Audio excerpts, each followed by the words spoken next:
Hello everyone. Last लेक्चरला आपण एक नवीन chapter start केला आहे, fourth chapter, that is laws of motion. Laws of motion आपण स्टार्ट केला आहे. ठीक आहे, त्याच्यामध्ये आपण मोशन म्हणजे काय आहे त्याचे बेसिक नॉलेज आपण काल घेतलेलं आहे.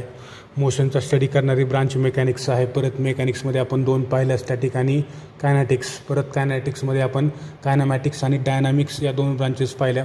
त्याच्या अंडर आपल्याला स्टडी करायचं हे देखील तुम्हाला मी सांगितलं. त्याच्यामध्ये काही सुरुवातीपासून ज्या सायंटिस्टने त्याच्यामध्ये इन्व्हेन्शन केले किंवा इन्फॉर्मेशन देत गेले किंवा जे काही इन्फॉर्मेशन किंवा त्यांचे ऑब्झर्वेशन्स रिप्रेझेंट करत गेले ते कोणते आहेत, त्याच्यामध्ये काय चुका झाल्या आणि नंतर करेक्ट लॉज किंवा करेक्ट इन्फॉर्मेशन कधीपासून त्याच्यामध्ये किंवा एक लॉज त्याच्यामध्ये कधीपासून फिक्स झाले ते आज आपण पाहू. आता सर्वात पहिल्यांदा आपल्याला आहे ॲरिस्टॉटल्स फॉलसी. ॲरिस्टॉटल हा एक सायंटिस्ट होता. यानं काय सांगितलं होतं, an external force is required to keep a body in uniform motion. त्यानं सांगितलं होतं कुठल्याही ऑब्जेक्टला युनिफॉर्म मोशनमध्ये ठेवण्यासाठी एक एक्सटर्नल फोर्स असणं, त्याच्यावरती एक्झर्ट होणं गरजेचं आहे. जसं की मी तुम्हाला काल एक्झाम्पल दिलं होतं युनिफॉर्म मोशनचं, जसं की अर्थ आहे, बरोबर आहे.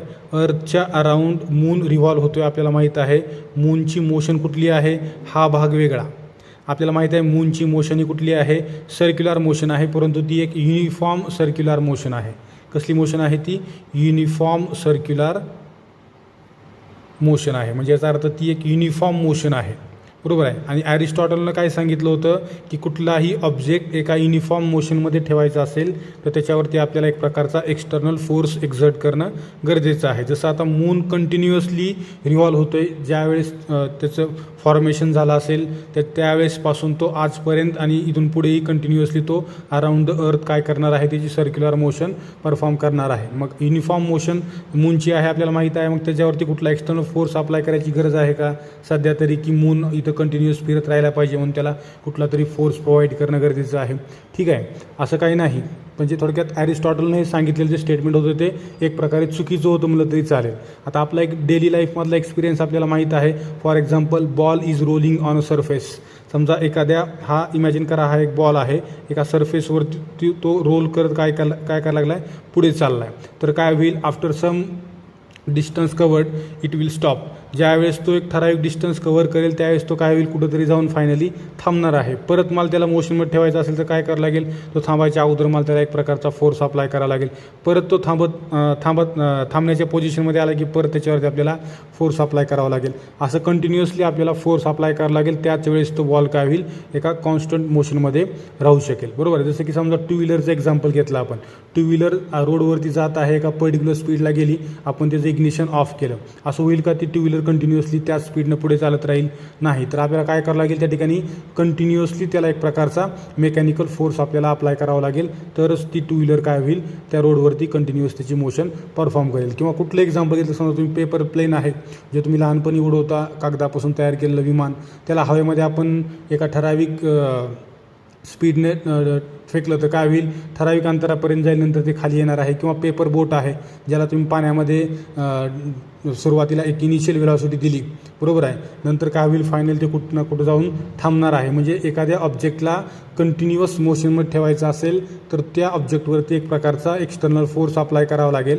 परंतु जर एखादा ऑब्जेक्ट युनिफॉर्म मोशनमध्ये असेल तर त्याच्यावरती एक्सटर्नल फोर्स अप्लाय करण्याची गरज नाही, बरोबर आहे. हे ॲरिस्टॉटलने या ठिकाणी चुकीचं सांगितलं होतं की कुठलाही ऑब्जेक्ट जर युनिफॉर्म मोशनमध्ये कंटिन्युअस ठेवायचा असेल किंवा युनिफॉर्म मोशनमध्ये असेल तर त्याच्यावरती एक प्रकारचा एक्सटर्नल फोर्स अप्लाय करणं गरजेचं आहे. बघा, correct explanation to Aristotle's fallacy was first given by Galileo, which was later used by Newton in formulating laws of motion.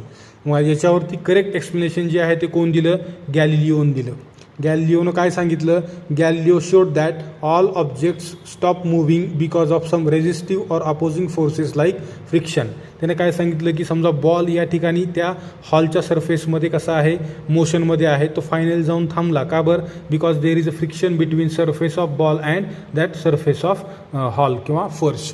ही जी फर्श आहे, जरी आपल्या डोळ्याने समजा ती एकदम प्लेन किंवा स्मूथ दिसत असली तर ॲक्च्युअल ती स्मूथ नाही, आणि त्या बॉलचा सरफेस देखील स्मूथ नाही. त्याच्यामुळे या दोन सरफेसेसच्या मध्ये जो एक फोर्स ऑफ फ्रिक्शन प्रेझेंट आहे, त्या फोर्स ऑफ फ्रिक्शनमुळं किंवा त्यालाच म्हणतो आपण रेझिस्टिव्ह फोर्स किंवा अपोजिंग फोर्स, त्याच्यामुळं तो बॉल काय झाला फायनल जाऊन स्टॉप झाला.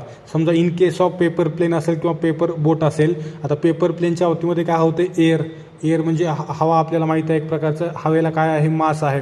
आणि हवा काय करते आपल्याला, ज्यावेळेस आपण एअर मीडियममध्ये मूव्ह करत असतो, रनिंग करा किंवा चलत चला, ज्यावेळेस हवा वाहते त्यावेळेस आपल्याला एक प्रकारचं अपोजिशन जाणवते, हवा आपल्याला पाठीमागं ढकलत आहे असं जाणवते, त्याला म्हणतो आपण ड्रॅग फोर्स, त्याला काय म्हणतो आपण ड्रॅग फोर्स, बरोबर आहे. तसंच समजा आपल्याला इन केस ऑफ पेपर बोट, पाण्यामध्ये जी बोट आहे त्या ठिकाणी वॉटर मीडियम प्रेझेंट आहे, वॉटर मीडियम काय करेल, एक प्रकारचा ड्रॅग फोर्स आपल्याला अप्लाय करेल. जसं की आपण हवेमध्ये इझिली हात फिरू शकतो, तसं पाण्यामध्ये आपण हात फिरू शकतो का, नाही, कारण त्या ठिकाणी एअर मीडियम हे as compare to water medium कसं आहे, रेअरर आहे, आणि वॉटर मीडियम कसं आहे as compare to air medium denser आहे, किंवा ज्याला म्हणतो आपण विरळ मीडियम, म्हणजे घन मीडियम आणि विरळ माध्यम आणि घन माध्यम किंवा दाट, बरोबर आहे. जसं पाणी हे कसं आहे as compare to air denser आहे, त्याच्यामुळं पाण्याच्या आतमध्ये आपण कुठलीही मुवमेंट इझिली करू शकत नाही, त्याच्यामुळं तो जो ड्रॅग फोर्स आहे तोच ड्रॅग फोर्स त्या पेपर बोटवरती एक्झर्ट होईल आणि ती बोट फायनल जाऊन काय होईल,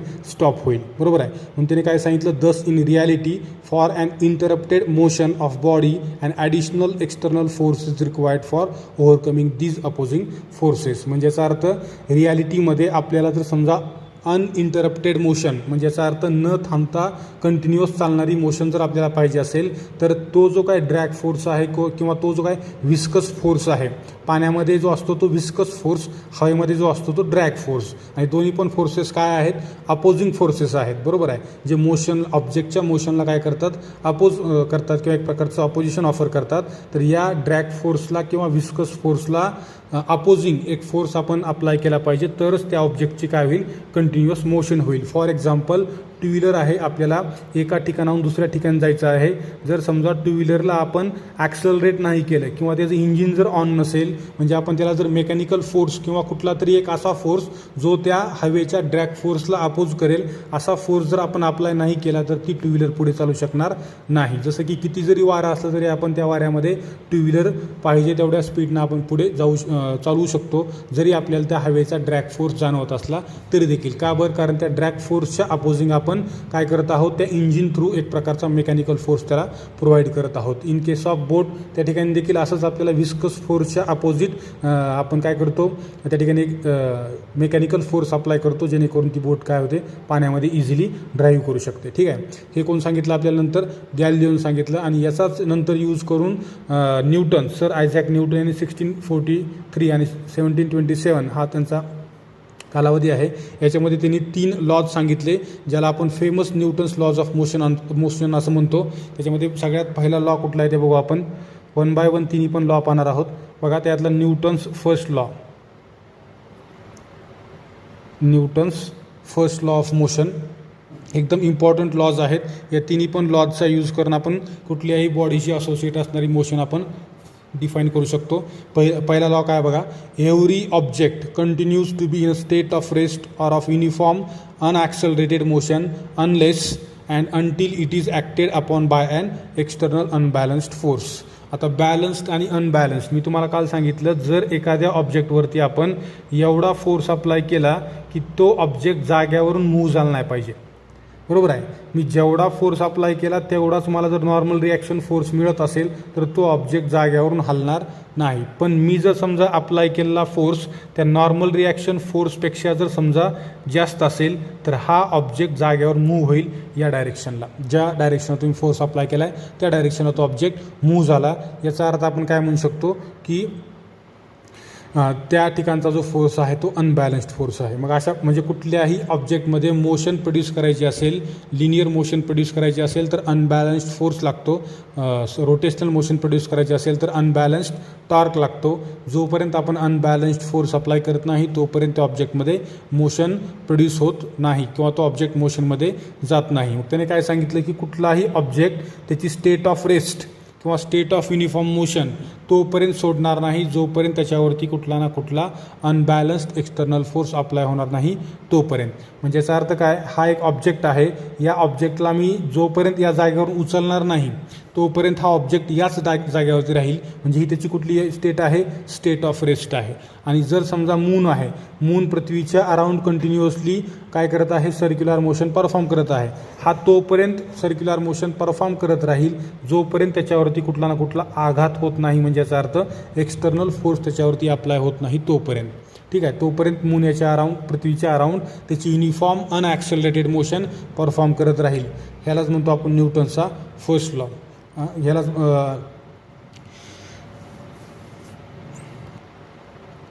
यालाच लॉ ऑफ इनर्शिया असं देखील म्हणतात. इनर्शिया म्हणजे काय, इनर्शिया म्हणजे inability of body to do something, काहीतरी करण्याची कार्यक्षमता, त्याला म्हणतो आपण इनॅबिलिटी किंवा इनर्शिया ऑफ बॉडी. म्हणजे याचा अर्थ डस्टर आहे, ज्या जागेवरती ठेवले त्याच जागेवरती राहील जोपर्यंत आपण त्याला उचलणार नाही तोपर्यंत. ती त्या बॉडीची काय आहे, इनॅबिलिटी आहे, म्हणजेच त्या बॉडीचा इनर्शिया आहे. ठीक आहे, हा झाला न्यूटनचा फर्स्ट लॉ. आता सेकंड लॉ काय सांगतो बघा, न्यूटन्स सेकंड लॉ. त्याने काय सांगितलं, the rate of change of momentum, the rate of change of linear momentum of object with respect to time is directly proportional to force exerted on it. एखाद्या ऑब्जेक्टमध्ये आपल्याला एक माहीत आहे, लिनियर मोमेंटम म्हणजे काय, mass into velocity. Linear momentum ही काय आहे, एक वेक्टर क्वांटिटी आहे. जर समजा मी सांगितलं तुम्हाला ठिकाणी एक ऑब्जेक्ट आहे ज्याचं मास यम आहे, तो व्ही एवढ्या व्हेलॉसिटीनं मूव्ह करत आहे, तर त्याचं लिनियर मोमेंटम किती असेल, मास इंटू व्हेलॉसिटी असं असेल. मोमेंटम म्हणजे काय, and impetus or energy or force with which a body can travel, एक अशा प्रकारची एनर्जी किंवा फोर्स ज्याला घेऊन ती बॉडी ट्रॅव्हल करत आहे. फॉर एक्झाम्पल तुम्ही म्हणताल मोमेंटम म्हणजे नेमकं काय, समजा एखादा व्यक्ती चलत येत आहे आणि त्याने आपल्याला धक्का मारला, बरोबर आहे, आपल्याला थोडंफार लागेल किंवा आपल्याला काहीतरी लागलं याचा भास झाला. कशामुळं, कारण ती बॉडी, समोरचा येणारा व्यक्ती हा एका एनर्जीच्या सोबत किंवा एका फोर्सने चालत होता, बरोबर आहे, त्याच्यामुळं त्याचा धक्का आपल्याला जाणवला किंवा लागला. तेच समजा समोरून एखादा टू व्हीलर येत आहे किंवा फोर व्हीलर येत आहे, त्याचा धक्का लागला आपल्याला, तर काय होईल, आपण काय म्हणू शकतो की त्या बॉडीमध्ये एक प्रकारची एनर्जी किंवा एक प्रकारचा फोर्स होता किंवा ज्याला म्हणतो इम्पेशस, त्याच्यामुळं आपल्याला एक प्रकारचं जाणवलं गेलं की आपल्यावरती कुठला तरी आघात झाला किंवा आपल्यावरती एक प्रकारचा फोर्स एक्झर्ट झाला, त्यालाच म्हणतो आपण मोमेंटम, बरोबर आहे. मग असा मोमेंटममध्ये होणारा चेंज, कुठल्याही ऑब्जेक्टच्या मोमेंटममध्ये होणारा change with respect to time, म्हणजे वेळेला अनुसरून जर त्या ऑब्जेक्टच्या मोमेंटममध्ये चेंज होत असेल तर तो चेंज हा फोर्सला डायरेक्टली प्रोपोर्शनल आहे. यालाच आपण असं लिहू शकतो, समजा एक आपण ऑब्जेक्ट कन्सिडर केला, या ऑब्जेक्टची इनिशियल व्हेलॉसिटी यू आहे, त्याचं मास यम आहे, हा ऑब्जेक्ट याच्यावरती एक प्रकारचा फोर्स एक्झर्ट झाला, हा ऑब्जेक्ट या डायरेक्शनला गेला, त्याचं मास चेंज होणार नाही परंतु त्याच्या व्हेलॉसिटीमध्ये चेंज झालेला असेल. मग हे त्याचं झालं इनिशियल मोमेंटम P1, हे झालं फायनल मोमेंटम P2. मग according to second law this force is directly proportional to change in momentum with respect to change in time. मग आता इथं आपण लिहू शकतो F इज इक्वल टू किंवा F is proportional to P2 म्हणजे mv minus mu divided by change in time, that is delta T. F is proportional to, काही ठिकाणी m आपण कॉमन काढलं, काय होईल, v minus U divided by change in time किंवा T. Change in velocity with respect to time म्हणजे काय आहे, ॲक्सेलरेशन आहे. म्हणजे इथं आपण लिहू शकतो F is proportional to mass into acceleration and F is equal to k into ma, where value of k is equal to 1 if force is in Newton, mass is in kilogram and acceleration is meter per second, then F is equal to mass into acceleration. हाच तुमचा न्यूटनचा काय आहे, second law आहे, F is equal to ma. ठीक आहे, या ठिकाणी थांबू आपण. न्यूटनचा जो थर्ड लॉ आहे तो आपण नेक्स्ट लेक्चरला पाहणार आहोत आणि importance of Newton's first law of motion, second law of motion, third law of motion जे काय आहे ते आपण नेक्स्ट लेक्चरला पाहणार आहोत. या ठिकाणी थांबू आपण. थँक्यू.